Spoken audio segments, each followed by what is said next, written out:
فلا تدع مع اللہ الہا آخر۔ اے محمد صلی اللہ علیہ وسلم، اپنے حل مشکلات کے لیے، انجائے حاجات کے لیے، ضرورات کی تکمیل کے لیے، مددگاری کے لیے، پالنہاری کے لیے اللہ کو پکارتے ہوئے کسی اور کو پکاریں گے لَتَكُونَنَّ مِنَ الْمُعَذَّبِينَ، اے محمد صلی اللہ علیہ وسلم آپ کو بھی ان کے ساتھ ٹھہرایا جائے گا جو عذاب میں ٹھہریں گے۔ اگر محمد صلی اللہ علیہ وسلم کے لیے خطاب ہے تو دوسروں کے لیے کہاں سے بخشش ہوئے گی؟ وَإِذَا قِيلَ لَهُمُ اتَّبِعُوا مَا أَنزَلَ اللَّهُ، جب کہا جاتا ہے لوگ سے اللہ تعالیٰ جو حکم نازل کیا اس کی مانو، اللہ کے حکم کو آرڈر پہ چلو، جواب کیا دیتے ہیں؟ قالوا بل نتبع ما الفینا علیہ آباءنا، کہتے ہیں ہمارے باپ دادا کی پیروی کریں گے، ہمارے باپ دادا کا طریقہ ہم نہیں چھوڑ سکتے، خاندانی سلسلہ ہے۔ اس کے بعد جواب اللہ کا کیا آیا؟ اولو كان آباؤهم لا يعقلون شيئا ولا يهتدون، کیا اس کے باوجود آپ کے باپ دادا کو عقل مندی ہدایت نصیب نہیں ہوئی تو بھی آپ اندھاؤں کے پیچھے جائیں گے؟ تم لوگ ایسی بات کرتے ہیں کہ اللہ کو اولاد کی ضرورت ہے، شریک کی ضرورت ہے، ایسوسیٹ کی ضرورت ہے، تم اتنی بڑی بات کہتے ہیں اللہ پر لقد جئتم شیئا ادا، ایسی بات سے آسمان پھٹ پڑے گی، زمین تم کو دھسا دے گی، پہاڑیں اونچائی سے ٹوٹ پڑ کے نیچے گریں گے کہ تم لوگ اللہ کی توہین اس طرح کرتے ہیں۔ اللہ اکبر، آسمان زمین پہاڑوں کو غیرت ہے اللہ کی وحدانیت پہ، اور یہ جو کہتا ہے میں مسلمان ہوں، میں موحد ہوں، یہ مردہ ضمیر سے کیسے جیتا ہے؟ زندگی میں دنیا والوں کے ساتھ جیتے جیتے ضرورات دنیا والے خواہش عیش و آرام دیکھتے ہیں، دکھاتے ہیں، اور اکثر آفت موبائل کے ذریعے سے لوگ اس کے سامنے جتنا لمبا سجدہ کرتے ہیں شاید اللہ کے سامنے اس کا پاؤں بھی نہیں کرتے ہیں، الا ماشاء اللہ۔ کہنے کا مقصد کہ یہاں پر آپ دیکھ سکتے ہیں کہ اللہ سبحانہ تعالیٰ کی بندگی میں حق اور فرض اور آرڈر، کلمہ شہادت لا الہ الا اللہ، اللہ کے سوا کوئی برحق لائق عبادت نہیں۔ سوال کہ آپ کی ہستی اور اعتبار سے اگر آپ کو کوئی گالی گلوچ دیتا ہے یا کسی آٹو پر آپ دیکھتے ہیں کہ آپ کی تصویر بھی ہے، اس کے نیچے کچھ گستاخی یا کچھ گالی یا کچھ توہین کی جاتی، آپ کو معلوم آپ کا رد جواب یہ ہوتا ہے کہ اس کو روک کر یا اس کے اوپر کیس کر کے اس کا خون خرابہ بھی کر سکتے ہیں۔ مجھے گالی دیتا ہے، بستی میں بدنام کرتا ہے، یہ میری شان سے خلاف ہے، میرے شان کے خلاف، کیونکہ ناحق مجھے بے عزت کر رہا ہے۔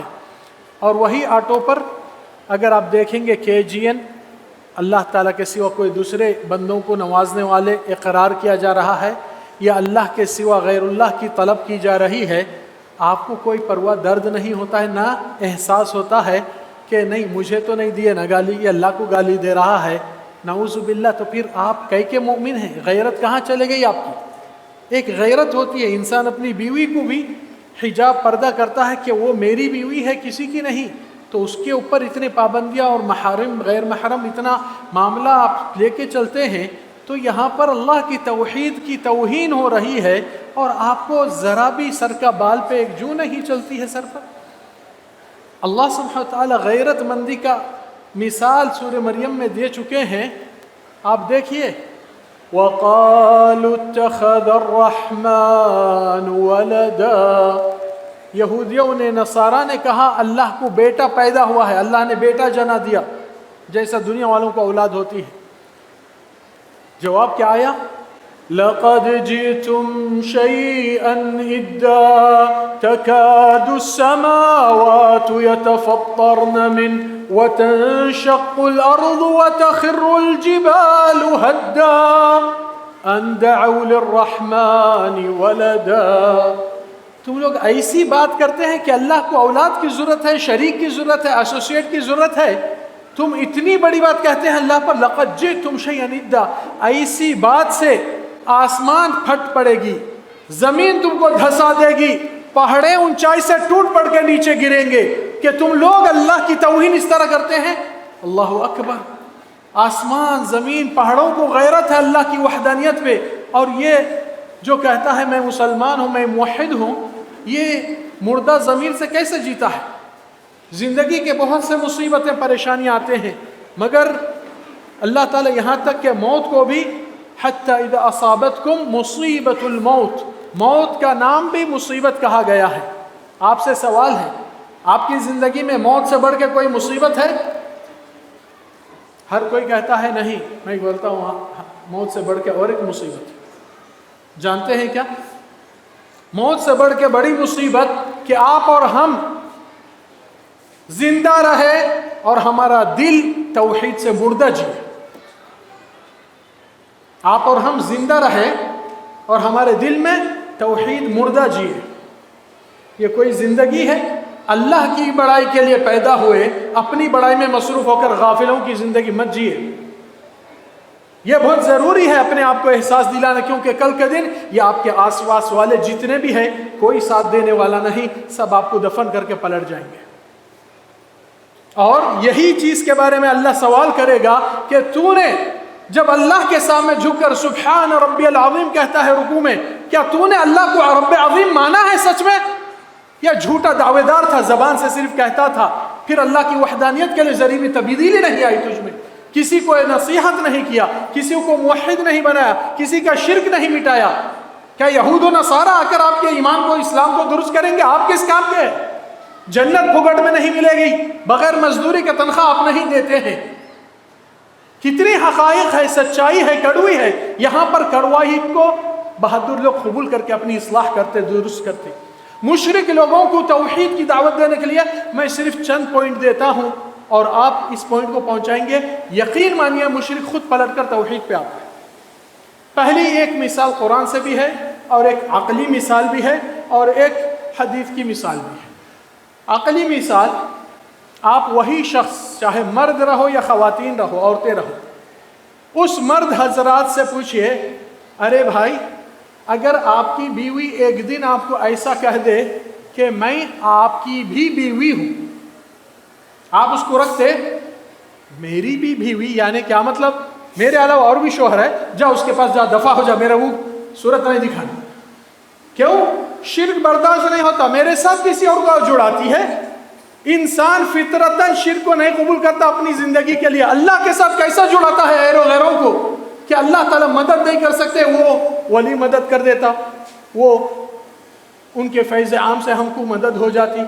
اللہ تعالیٰ فرمائے الیس اللہ بکاف عبدہ، کیا اللہ اپنے بندے کی مدد کرنے کے لیے کافی نہیں؟ اللہ کو جو کمزور سمجھا وہ کتنا کفر کر چکا ہے یہ بندہ۔ سجدے میں جاتے ہیں، سبحان ربی اللہ، اللہ تو میرا رب اعلیٰ ہے۔ اعلیٰ ہے تو پھر رب اعلیٰ کے لیے کچھ کوشش کی ہے؟ آپ صرف اپنے آپ کو اعلیٰ سمجھتے ہیں، آپ کے لیے گالی گلوچ برداشت نہیں، اور اللہ کی توہین ہوتی ہے اور آپ کے دل میں غیرت نہیں۔ کئی کا مومن ہے؟ کون سا موحد ہے جو آج توحید کو کمزور کرتے ہوئے شرک کو پھیلنے کی وجہ یہ نہیں ہے کہ شرک کرنے والے زیادہ ہے، مگر حق جان کر خاموش بیٹھنے والے اس سے زیادہ ہے۔ آپ کی بزدلی اور آپ کی کنجوسی جو اپنے دین کا حق دینے میں، توحید کا تو حق دیجئے کم سے کم۔ کیوں؟ کیونکہ یہی غیرت مندی آپ کے دل کے احساس کو بتاتی ہے کہ دل میں آپ اللہ کے صحیح بندے ہیں یا اللہ کی بھی کوئی پرواہ نہیں آپ کے نزدیک۔ اس لیے نبی صلی اللہ علیہ وسلم کیوں فرمائے من رأى منکم منکرا فلیغیر، یہ محمد صلی اللہ علیہ وسلم کا فتویٰ ہے، کسی مدنی فاضل عالم کی نہیں۔ سن لیجئے فتویٰ کیا ہے۔ من رأى منکم منکرا فلیغیرہ بیدہ، تم میں جو برائی دیکھتا ہے اس کو چاہیے اپنے ہاتھ سے ختم کر دے، اگر اس کی اتھارٹی صلاحیت ہے۔ آپ گھر میں برائی گناہ دیکھتے ہو، ہٹائیے۔ فَإِن لَمْ يَسْتَطِعْ، اگر اس جگہ پہ آپ کی صلاحیت نہیں، فَبِلِسَانِهِ، زبان سے سامنے والے کو آگاہ کرنا، بتانا کہ بھئی یہ غلط ہے، یہ حرام ہے، اللہ اس سے ناراض ہوتا ہے۔ فَإِن لَمْ يَسْتَطِعْ، اگر وہاں پر بھی کہنے کی مجال نہیں، آپ کی ہمت نہیں، فَبِقَلْبِهِ، دل میں کم سے کم اتنی نفرت کرنا کہ بھئی یہ لوگ اس مزار پہ جا کر اللہ کی بندگی، اللہ کی عبادت غیروں سے کرتے ہیں، اللہ کیوں حقدار نہیں بناتے ہیں، اللہ کے ساتھ غیروں کو کیا سمجھے یہ لوگ، اللہ کو کمزور یا اللہ کو ناقص یا اللہ تعالیٰ سے کام نہیں ہوتا۔ نعوذ باللہ، شرک کرنے والا، گناہ کرنے والا کیا کرتا ہے، کیا کہتا ہے عملی طور سے کہ اولاد نہیں ہوتے ہیں کہ جاؤ فلان بابا کی درگاہ پہ بکرے کاٹو، 2-4 طواف کرو، ان کے نام سے نظر و نیاز کرو، اللہ کے سوا غیر اللہ کا جھنڈا گھر پر لگا کر مدد یا غوث اعظم شیخ عبد القادر جیلانی کی مدد طلب کرو۔ آپ سوچتے ہیں کہ یہ معمولی چھوٹی چیز ہے؟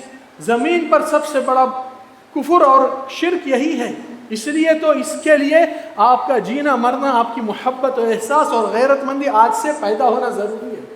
یہ شرک کو دیکھے تو آپ گوارا نہیں کرنا دل میں کہ اللہ یہ کہتے ہیں اللہ تم ہمارے لیے ناچیز بیکار ہو گئے، دوسرے سب ایجنٹ ہے ہمارا کام کر دیتے، آپ کی ضرورت ہی نہیں۔ تو پھر یہ بندہ سجدہ رکوع نماز کیوں پڑھ رہا ہے؟ جب اللہ کا مقام ہی نہیں تو پھر اس کی کوئی اہمیت نہیں۔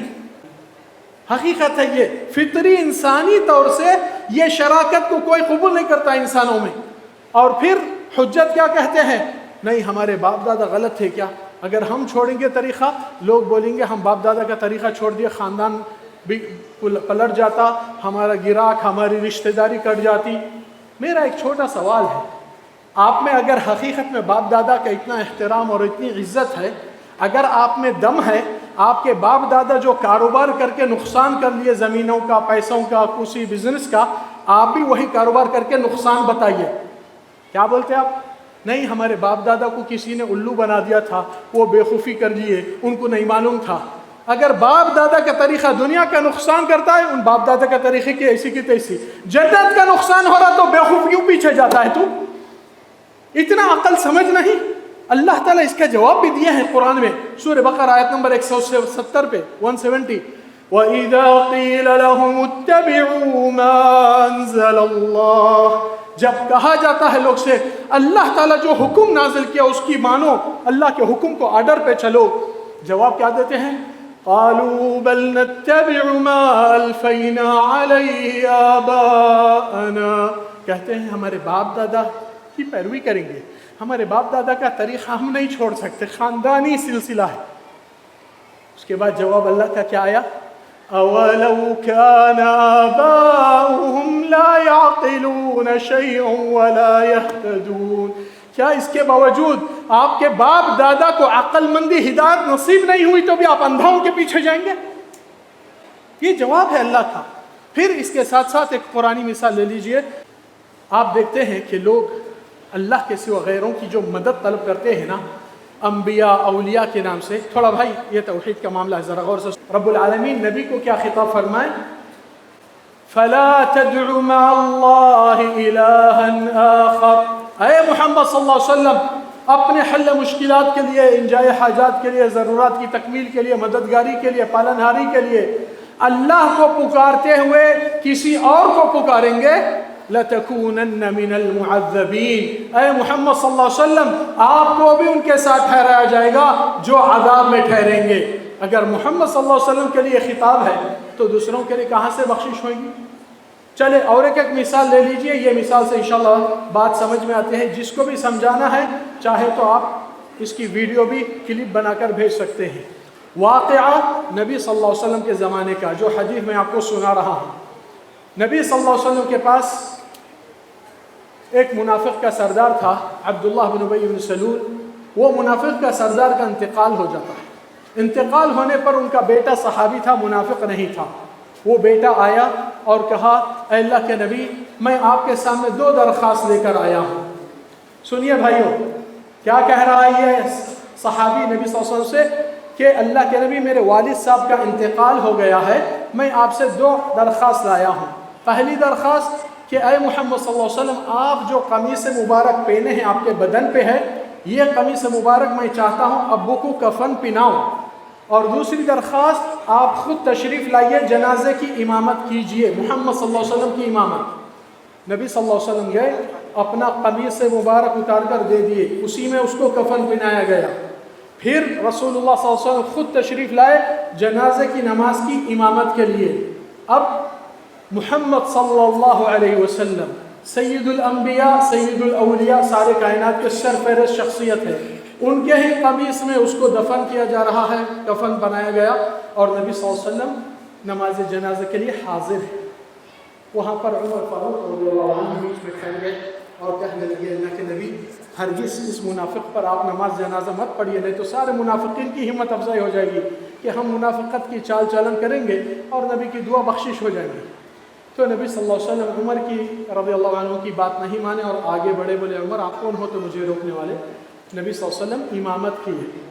اب جنازہ کی نماز کی امامت محمد صلی اللہ علیہ وسلم سید الانبیاء، سید الاولیاء، دعا کون کر رہے ہیں؟ محمد صلی اللہ علیہ وسلم، دعائے مغفرت، دعائے رحمت میت کے لیے.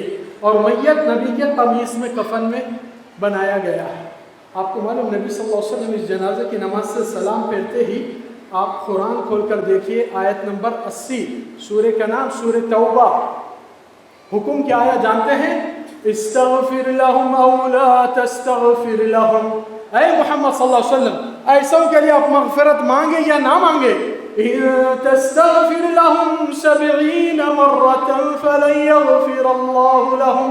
اگرچہ اے محمد صلی اللہ علیہ وسلم آپ سید الانبیاء سید الاولیاء سارے کائنات کے اعلیٰ درجے کے ہستی ہونے کے باوجود اگر آپ 70 مرتبہ بھی مغفرت مانگیں گے اللہ ہرگز معاف نہ کرنے والا. کس کی چلتی ہے؟ کون ان سے ادنا ہے؟ اب سوچئے انبیاء اولیاء کے سر فہرست شخصی ہے، ان کا قمیص ہے، وہ خود جا کر ٹھہر کر دعا کر رہے ہیں. اللہ تعالیٰ بول دیا کہ 70 مرتبہ بھی آپ معافی مانگیں گے اللہ ہرگز معاف کرنے والا نہیں. تو اس کے بعد کو سے ولی کی کو سے چاچا کی چلنے والی ہے. سوچئے اللہ کا قانون توحید میں ایک ہی ہے. اب اس توحید کی علمداری آپ لوگ کی ذمہ داری ہے. یہ شرک اس لیے نہیں کہ کرنے والے زیادہ ہے، آپ لوگ کی بزدلی اور غیرت مندی